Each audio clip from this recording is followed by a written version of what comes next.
Party की तरफ से निर्देश प्राप्त हुआ। कार्तिकेय राणा पार्टी के कैंडिडेट हैं और मैं अधिकृत रूप से पार्टी के निर्देश के बाद ही यहाँ पर पहुंचा हूँ। नमस्कार। उत्तर प्रदेश में होने वाले विधानसभा चुनावों की तारीखों का ऐलान हो चुका है और ऐसे में पहले चरण के मतदान के लिए अब काफी कम वक्त बचा है। यही वजह है कि तमाम पार्टियां अलग अलग सीटों से अपने उम्मीदवारों की लिस्ट जारी कर रही हैं।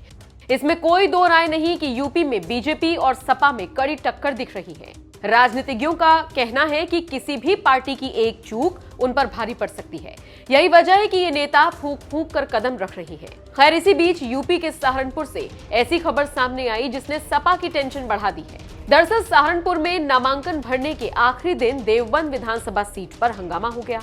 ये हंगामा उन दो प्रत्याशियों के बीच में हुआ जो सीट पर अपनी अपनी दावेदारी ठोक रहे थे। इनमें से एक तो है पूर्व विधायक माविया अली और दूसरे हैं कार्तिकेय राणा।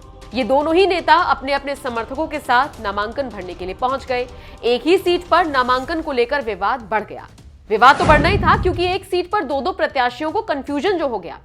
कार्तिकेय राणा के समर्थन में आवाज बुलंद करते हुए सपा नेता इमरान मसूद ने कहा कि पार्टी हाईकमान द्वारा देवबंद विधानसभा सीट से कार्तिकेय राणा को ही सपा प्रत्याशी घोषित किया गया है और वो पार्टी हाईकमान के आदेशों के बाद ही कलेक्ट्रेट पहुंचे हैं।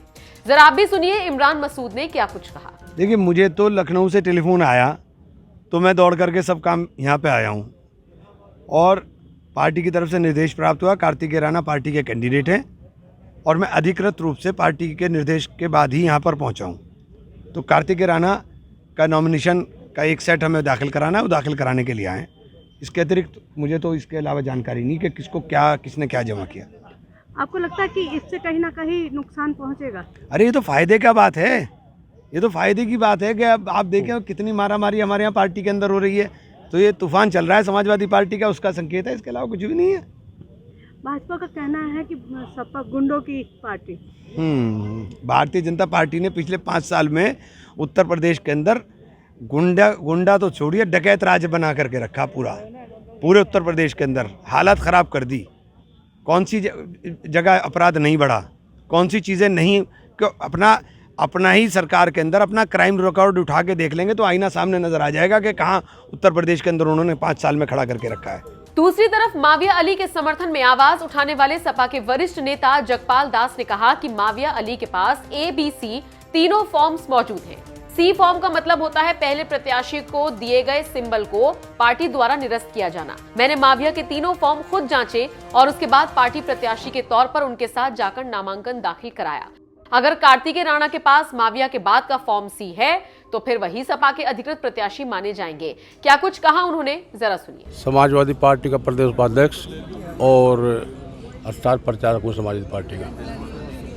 आज आप क्या करने के लिए आए हैं यहाँ कलेक्ट्रेट में? देवबंद विधानसभा से श्री माविया अली जी को हाईकमान ने अपना अधिकृत प्रत्याशी घोषित किया है, उसका नॉमिनेशन कराने के लिए कलेक्ट्रेट आए हैं। कार्तिक राणा पहले ही नॉमिनेशन कर चुके हैं, तो वो समाजवादी पार्टी से उनका क्या होगा फिर? हाईकमान ने जो ABC 3 फार्म होते हैं, हाईकमान ने तीनों फार्म ABC श्री माविया अली को दिए हैं और C फार्म का मतलब होता है कि उससे पूर्व में जो किए गए नॉमिनेशन है वो कैंसिल माने जाते हैं और जो आज करने आए वो अधिकृत प्रत्याशी माना जाएगा। इस पूरे बवाल को लेकर खुद माविया अली भी आगे आए। उन्होंने क्या कुछ कहा ये भी आपको सुनवाते हैं।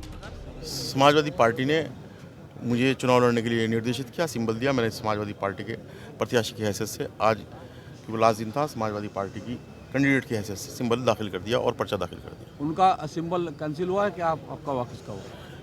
मैं समाजवादी पार्टी का प्रत्याशी हूँ, मुझे 25 तारीख में पार्टी की तरफ से सिंबल दिया गया, मैंने ला के यहाँ दाखिल कर दिया। और जो एक सिस्टम है कि पहला अगर कोई कैंडिडेट बनाया जाता है उसको निरस्त करके दूसरा आदमी को दिया जाता है, तो उसमें लिखा हुआ है माविया अली प्रत्याशी हूँ और कार्तिक राणा। माविया जब आपको 25 तारीख में सिंबल मिल गया था तो ये बार बार उठापटक क्यों चल रही थी, क्या? नहीं, कोई उठापटक नहीं थी, फॉर्मेलिटीज़ करनी पड़ती है, NOC लेनी पड़ती है। मैं पहले विधायक रहा हूँ, तो लखनऊ से NOC लेने में मुझे टाइम लगा, 3-4 दिन का टाइम लगता है, कोई उठापटक नहीं है। अच्छा, आपका एक ऑडियो भी वायरल हुआ है जिसमें आपकी आवाज़ में जो है ये सुनाई दे रहा है कि मैं ठाकुर के फर्जी ऑडियो है, सब हमारे भाई हैं, फर्जी ऑडियो है, सब हमारे भाई हैं। तब तक जब का वो ऑडियो वायरल हुआ है, जब तक तो मुझे टिकट हुआ भी नहीं था, सब फर्जी। भारतीय जनता पार्टी से हमारी टक्कर है। बहरहाल अब सपा आलाकमान इस असमंजस की स्थिति पर क्या फैसला लेगी ये देखना दिलचस्प होगा और किसको टिकट देगी ये भी देखना उतना ही दिलचस्प होगा। बहरहाल आपका इस खबर पर क्या कहना है, कमेंट करके हमें जरूर बताएं। सहारनपुर से अमित नेगी की रिपोर्ट।